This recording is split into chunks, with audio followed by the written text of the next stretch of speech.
I do have a couple of questions, if there aren't any questions from the floor, which I thought might be interesting just to go into in a bit more detail. Again, if you've got questions, raise your hand and we'll make sure we get a mic to you. Actually, if we can get a mic to the floor, go ahead. Name and company, please. David Klein, Advertising Age. I'm curious in terms of the growth of this. It seems to me most of it's in the consumer magazine space versus the B2B space. So I'm wondering what you see as the trend lines for B2B publishing companies for programmatic ad buying. And one reason for that, of course, is that B2B companies typically will be charging very high premium CPMs for their audience, not $8 to $12, but $30, $40, $50, $60, $70. Sure. So, first of all, I want to let me try to take the question. I want to make sure that you don't fear programmatic as a way to lower your costs. The important thing that Joelle was mentioning is you have to take control of it. So as soon as you have control of it, you can open to the demand sources that you feel are not going to depend are not going to interfere with your own core demand source. And on one side. On the other side, there is a demand side that that you need to scout. So personally, I'm not very knowledgeable of B2B advertisers, but do your scouting and see if they are investing on real-time B2B platforms. It's very easy, and this is the second message I want to say. So. Real-time bidding is happening independently on the willingness of the publishing to take it or not take it. So really, we really need to focus and understand what is the demand side doing. And there is clear value for the demand side to jump on real-time bidding. Even in market like Italy, where the demand side has incentives to keep things a little bit inefficient, let's say. But still, we see the same kind of trend in markets like this. And I know from working with over 130 B2B publishers that they're very cautious for exactly the reasons you stated. But I'd be interested in Joelle's experience, whether you're finding that you're being able to encourage the B2B publishers to be more adventurous. Yeah, they can make it as conservative as they like. You can start with programmatic private ad exchange, just saying I'm inviting my top 20 advertisers and I simply put my rate card in as a floor price. So why not? Then we're looking at automation. You're giving more service to your advertisers because they can also in the weekend change things. For example, when a sports game has one, or when there's something, imagine that Cisco Systems comes out with a new product and over the weekend things happen. Magazines such as CIO from IDG, they're always sold out on manual sales, but with this system they can also choose to audience extend. So if you have a very valuable audience, you might not have enough inventory to spend all the budgets you could get. But if you play it smart, you can work on building out your audience with partners or in an open market system, and then sell to your advertiser not only your own audience with your content, but also sell your audience at other people's content. And if that's respective content, there's nothing wrong with that. So you can actually grow the business opportunity for yourself if you are a business-to-business publisher.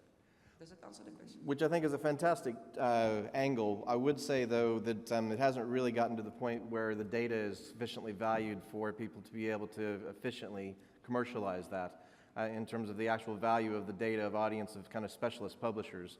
Would you say that's your experience as well?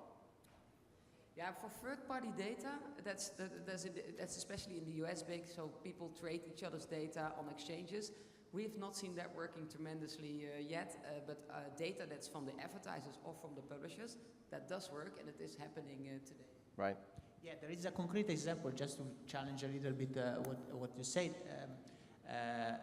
Future Media in the UK is doing exactly precisely that. So they have a very focused audience on technology. They cannot serve all the RFP they receive on that focused audience, and they buy.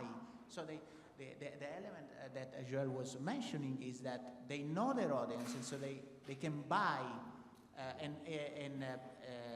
On behalf of the advertiser, knowing the audience on other types of inventory, qualifying those impressions with their own knowledge.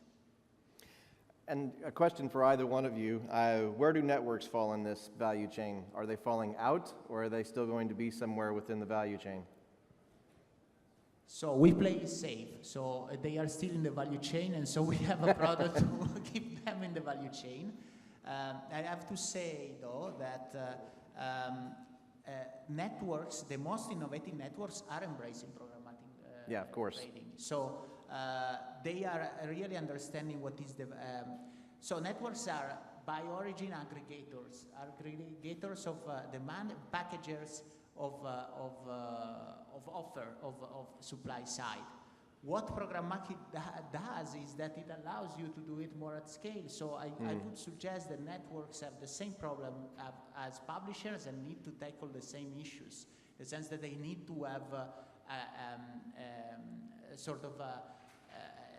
be innovating in the way they think about their organization and they think about their operations. But I don't feel, I mean, the two things are not mutually exclusive. Yeah.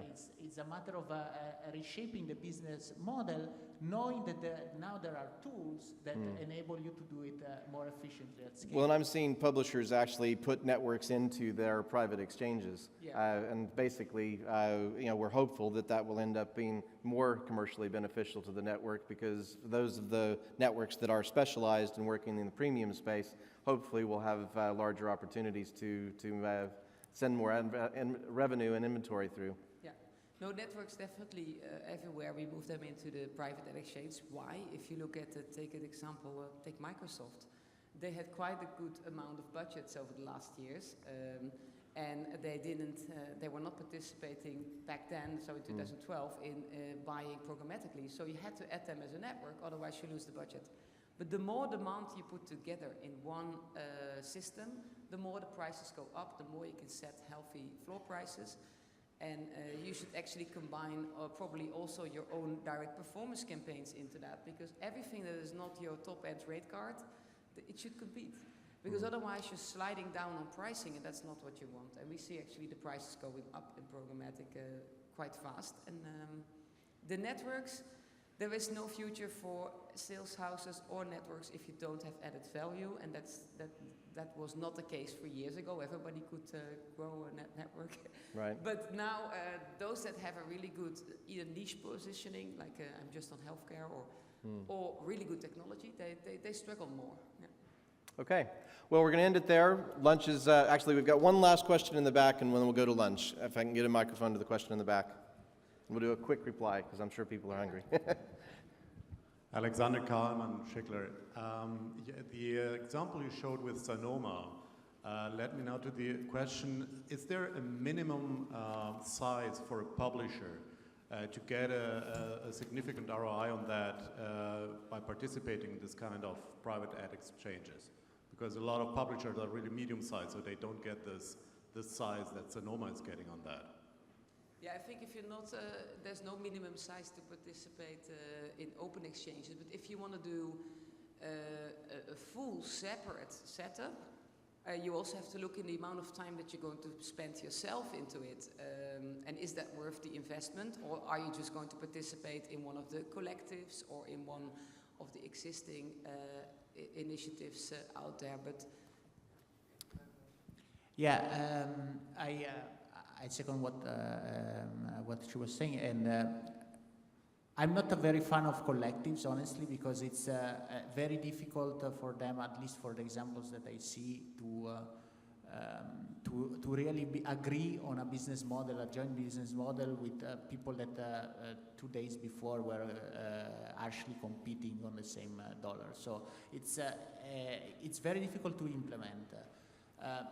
The question is, who is aggregating the inventory? Who has that kind of ownership? So right now we see a lot of agencies to try to fill that spot, specifically for medium-sized publishers. They always did it. I mean, they wanted to replicate the network business, and they are replicating the network business. And they are going to leverage programmatic trading to do the same. And so to come to you and say, do a private exchange with me, and you will be part of my golden network, to say a random name, and it is something that you should expect coming from the market. But still, the private exchange value proposition holds, because probably the main the main pillar you have to be conscious about is what is the value of your audience that you are bringing there, and that is the baseline to make sure that you trade well your CPMs and how much money you want to be paid, and or you can command to be paid more than what you want to be paid. Okay. So we're going to break for lunch now, but we're going to be turned for a number of other breakout sessions in the afternoon at 1:45. In this room is the Science of Business and Content, and in the plenary room there will be a session on international brands. So please give a round of applause to our two speakers. And we'll see you after lunch. Thank you very much.